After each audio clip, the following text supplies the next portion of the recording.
अस्सलाम वालेकुम। पर प्रोग्राम कराची टुडे में आपको खुश आमदीद कहेंगे। मेरा नाम मोहम्मद यासिर है।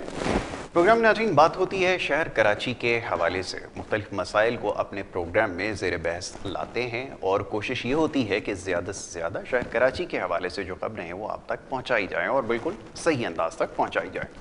शहर कराची गुज़िश्ता दिनों से बारिश के बाद की सूरत हाल के हवाले से तो अपने प्रोग्राम्स में हमने गुफ्तगू की ही है, लेकिन उसके साथ साथ मसाइल में बार बार ये बात दोहराता हूँ कि इतने ज़्यादा हैं कि ये ख़त्म होने का नाम नहीं लेते। कहीं पे टूटी हुई सड़कें हैं, कहीं बोसीदा सीवरेज की लाइनें हैं, कहीं बारिश का पानी जमा नज़र आता है, कहीं कचरे के अंबार नज़र आते हैं। शहर कराची के लोग इन तमाम मसाइल से जूझते नज़र आते हैं और उसके साथ साथ फिर उनकी परेशानी दो चंद हो जाती है जब शहर कराची, जो कि मुल्क का सबसे बड़ा शहर है, जो मसाइल के हवाले से भी सबसे बड़ा शहर है, आबादी की यहाँ पे बहुतात हो चुकी है और यहाँ पर जराइम भी उस तेज़ी से बढ़ रहे हैं।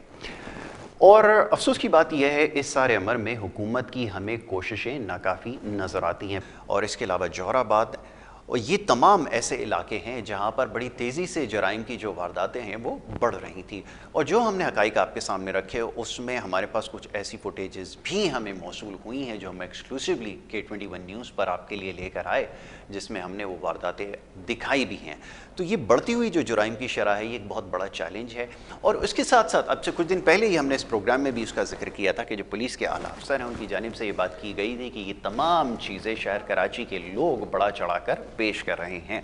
बहरहाल जी, अब हक़ाइक़ ये बताते हैं कि जनाब कि इस वक्त जो सूरत हाल है शहर कराची की, वो मुल्क में सबसे ज़्यादा जराइम के हवाले से बदतर समझी जाती है और उसमें भी बिलखुसूस जैसे हमने ज़िला बस्ती का भी तस्करा किया है, वहाँ पर जराइम बड़ी तेज़ी से उसमें इजाफा हुआ है। हमारे नुमाइंदे ताहिर अब्बासी हमारे साथ लाइन पर मौजूद हैं और उनसे इस मामले पर गुफ्तगू करेंगे कि इस आम मीटिंग के अंदर आज क्या फ़ैसले किए गए हैं। ताहिर अब्बासी, बहुत शुक्रिया प्रोग्राम में वक्त देने के लिए।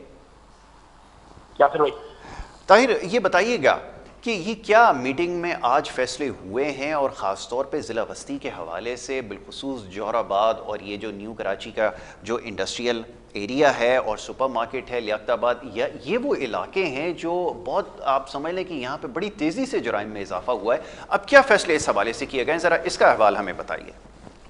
यासिर साहब, कराची शहर में यूं तो पूरे शहर में ही स्ट्रीट क्राइम और दीगर डकैती की वारदातें जो हैं वो इंतहा से ज़्यादा बढ़ चुकी है। लेकिन अगर बात की जाए बस्ती की, क्योंकि ये जहानाबाद डिस्ट्रिक्ट है कराची का, ना कि सिर्फ रिहायशी लिहाज से और सनती जोन के लिहाज से भी ये पूरे मुल्क में ही दुनिया में जाना जाता है। बस्ती के जराइम की सूरत हाल इस वक्त मजमूई तौर पर आउट ऑफ कंट्रोल हुई थी। SSP बस्ती है राणा मारूफ उस्मान, उनकी ज़ेर सदारत इजलास हुआ है। थानेदारों की बदतरीन अंदाज में इस इजलास में सरजनिश की गई है। स्ट्रीट क्राइम बढ़ा तो बस्ती का जो SSP है वो परेशान हुआ और उसने थानेदारों को जब आज बुलाया तो 10 रोज की गुज़िश्ता 10 रोज की जब कारकर्दगी पर नजर डाली गई, वो इंतहाई परेशान कुन साबित हुई है। मजमूई तौर पर 10 रोज में पूरे बस्ती की सूरत हाल को कंट्रोल करने और अमन का गहवारा बनाने के लिए सख्त हिकमत अमली के तहत काम करना होगा। इस बात पर आज इत्तफाक हुआ है। बहुत सख्त अल्फाज SSP बस्ती की जानिब से जो थानेदार हैं जिनकी जो स्ट्रीट क्राइम की वारदातों पर जो सूरत हाल है वो काबू पाने में नाकाम रहे गए, उसमें सर फहरिस्त जो है वो FHO जौहराबाद से AD चौधरी, उनकी सख्त अल्फाज में सरजनिश की गई है, सख्त जुमले उनके लिए कहे गए हैं इस मीटिंग में। और जो अफसरान इसमें मजबूरी तौर पर नाकाम रखे गए, उनकी 2 साल तक की जो वो कटौती थी तनख्वाह की और दीगर जो उनको मराहत दी जाती थी उसकी कटौती का फैसला किया गया है। थानेदारों को जो कारकर्दगी है उसे बेहतर बनाने के लिए हिकमत अमली करने की जो है वो हिदायत की गई है। AD चौधरी से कहा गया है कि मेरा बस चलता तो मैं आपको कभी थानेदार ना लगाता। FHO सनती एरिया है चौधरी तुफैल, उनकी ऑर्गेनाइज जराइम की सरपरस्ती में मुलविस होने की इत्तलात पर सरजनिश की गई है। FHO सुपर मार्केट है लियाकत हयात, स्ट्रीट क्राइम समेत इंक्रोचमेंट की बदतरीन इनके इलाके में सूरत हाल थी, इनकी सरजनिश की गई है। FHO लियाकताबाद है हाजी सनाउल्लाह, FHO कबूल आमिर है, इनको लास्ट वार्निंग की गई है। अगर उसका सूरत हाल पर कंट्रोल नहीं होगा तो उनको वार्निंग की गई है कि हेड कांस्टेबल बनाकर शहर में नौकरी कराई जाएगी। ये तमाम तर अहम तरीन फैसले आज इजलास में हुए हैं।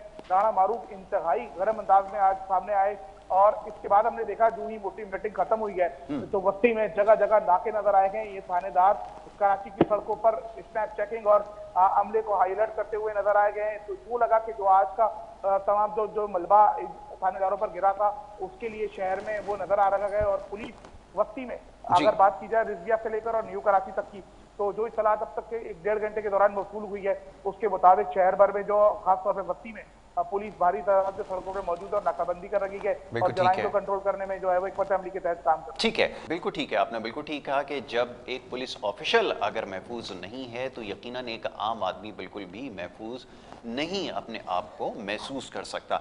अच्छा ताहिर, ये माजी में भी ऐसा होता रहा है, हमने देखा है कि कुछ अरसे के लिए तो ये फुर्तियाँ दिखाई जाती हैं, लेकिन फिर उसके बाद ये सिलसिला दोबारा शुरू हो जाता है।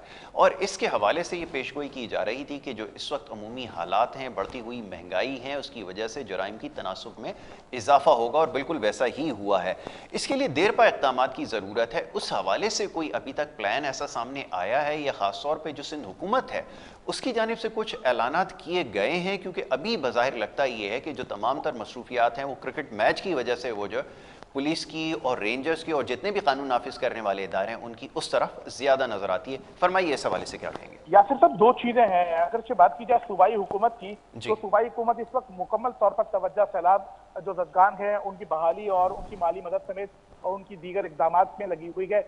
लेकिन अगर रेंजर्स और पुलिस की बात की जाए तो शहर में अमन कायम करने के लिए सबसे ज्यादा जिम्मेदारियां इन दो बड़ी फोर्स पर आती है। कराची में तकरीबन कमोबेश 46,000 से ज्यादा की कराची पुलिस की नफरी है, जबकि हजारों की तादाद में रेंजर्स की नफरी है जो कराची की सड़कों पर अमन कायम करने के लिए तैनात की गई है। लेकिन मजबूरी तौर पर अगर बात की जाए पूरे शहर की 8 के 8 डिस्ट्रिक्ट में ना तो रेंजर्स उस तरह फाल अंदाज में अमन और अमान की फजा कायम करने में किरदार अदा कर पा रही है और ना ही पुलिस कर पा रही है।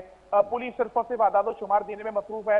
अगरचे हफ्तावार एक कराची पुलिस की चीफ की जानिब से एक ऐलानिया आता है जिसमें 846 और 876 का हिस्सा बताया जाता है कि मुलजिमान को गिरफ्तार किया। ये रिपीटेड क्रिमिनल्स हैं जो कि जेल से आते हैं, उन्हें एक बार फिर पुलिस मुकाबले या फिर कार्रवाई के नतीजे में गिरफ्तारी जाहिर करके उन्हें दोबारा जेल भेजी है। इसी तरह के आदाद शुमार और ये नंबर मंशियात फरोशों से रिलेटेड दिए जाते हैं। लेकिन मजमूई तौर पर जो शहर में अमली तौर पर स्ट्रीट क्रिमिनल, डकैती और सुपारी किलिंग समेत भत्ताखोरी, अगवा बराए तावान और मंशियात फरोशी के जो बड़े नाम है और जो बड़े नंबर्स हैं वो तहाल कराची की सड़कों पर आजाद है।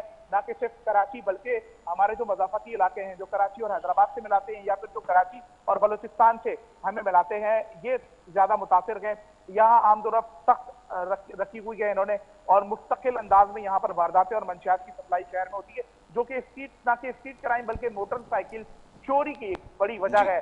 शहर में का एक ऐसा इलाका है जिसे शारा नूर जहां की पहाड़ी कहा जाता है, कटी पहाड़ी से मुत्तसिल ये इलाका है जहां आप शहर से चोरी की हुई किसी भी मोटरसाइकिल को दें और किलो के हिसाब से वहां से चर साहब बआसानी हासिल कर सकते हैं। ये नासिर आफ्ताब को भी पता है, ये एसएसपी वक्ती राणा मारूफ उस्मान को भी पता है, ये रेंजर्स को भी पता है और वहां तैनात रेंजर्स के सेक्टर कमांडर को भी पता है। लेकिन ये वजह क्यों है कि वहां कार्रवाई नहीं होती? वहां ट्रक की सूरत में हफ्तावार मोटरसाइकिलें कराची से जो वहां मंशियात फरोशों और चोरी करने वाले जो मुल्जिमान उनकी जाने से पहुंचाई जाती है वो वहां से बैरून शहर मुंतकिल की जाती है। वो या तो फिर कराची से अंदरून शहर मुंतकिल की जाती है या फिर कच्चे के रास्ते से बलोचिस्तान मुंतकिल की जाती है और ये वहां फरोख्त होती रही है। ये तमाम कानून नाफिज करने वाले इदारों को पता है, लेकिन इस पर कोई बड़ी हिकमत अमली के तहत काम नहीं हुआ है। आईजी से गुलाम नबी मेमन वादे कर चुके हैं शहर में न कि सिर्फ मकामी बल्कि गैर मकामी लुटेरों की एक बहुत बड़ी फहरिस्त है जो कि शहर में लूट मार की वारदातें कर रखेंगे। ये फहरिस्त जरूर मौजूद है, उनका क्रिमिनल रिकॉर्ड मौजूद है, उनका पूरा डेटा मौजूद है, लेकिन पुलिस कार्रवाइयां करने में और रेंजर्स उनकी गिरफ्तारी में जो है वो मुकम्मल तौर पर नाकाम है। इसमें जिम्मेदारी सिर्फ कराची पुलिस या सिंध पुलिस की नहीं है, रेंजर्स भी इतनी ही हिस्सेदार है। बिल्कुल ठीक है। ताहिर, ये भी बताइएगा साथ में कि आज जो अभी जिसका तस्करा हुआ है कुछ देर पहले, हमने खबरों में भी इस चीज़ को हाईलाइट किया कि आज एक पुलिस के हायर जो रैंक ऑफिसर थे उनको भी आज लूट लिया गया। ये सारा मामला क्या है? यासिर साहब, ये गुलशन इकबाल का ब्लॉक 9 है जहां कराची पुलिस में हालिया दिनों या हालिया सालों की बात की जाए उसमें तैनात हुए थे। इनका नाम साद जब्बार है। ये 8 लाख रुपए एचबीएल की एक ब्रांच से लेने के बाद वहां से निकले गए कि इन्हें जो है वो शांति नगर के मकाम पर पहुंचते ही 4 रुपये डकैत स्क्वाड था जिसने रोका और वारदात की। ना कि सिर्फ मोबाइल फोन ले गए हैं, 8 लाख रुपए की नकदी ले गए हैं, गाड़ी की चाबी भी ले गए हैं। ये ग्रेड 17 के कराची पुलिस के अफसर हैं जिनकी डिस्ट्रिक्ट कोरंगी में पोस्टिंग है और यह आज इस वारदात के नतीजे में लौटे गए। एसएसपी शर्की, क्योंकि नेशनल स्टेडियम उनकी हुदूद में आता है, वो कराची पुलिस जो है वो का एक बड़ा हिस्सा इस वक्त जो है वो मैच की सिक्योरिटी और गैर मुल्की खिलाड़ियों की सिक्योरिटी के इंतजाम में मसरूफ है। लेकिन आज रात किसी वक्त इस FIR जो दर्ज हुई है साद जब्बार की, इस पर कमेटी तश्कील दी जाएगी जो इसके लिए कार्रवाई करेगी। चौधरी भट्टी अदील अफजाल ने जरूर इस पर मौक़िफ़ दिया था कि हम गिरफ्त में लगे हुए हैं, जल्द वो पकड़े जाएंगे।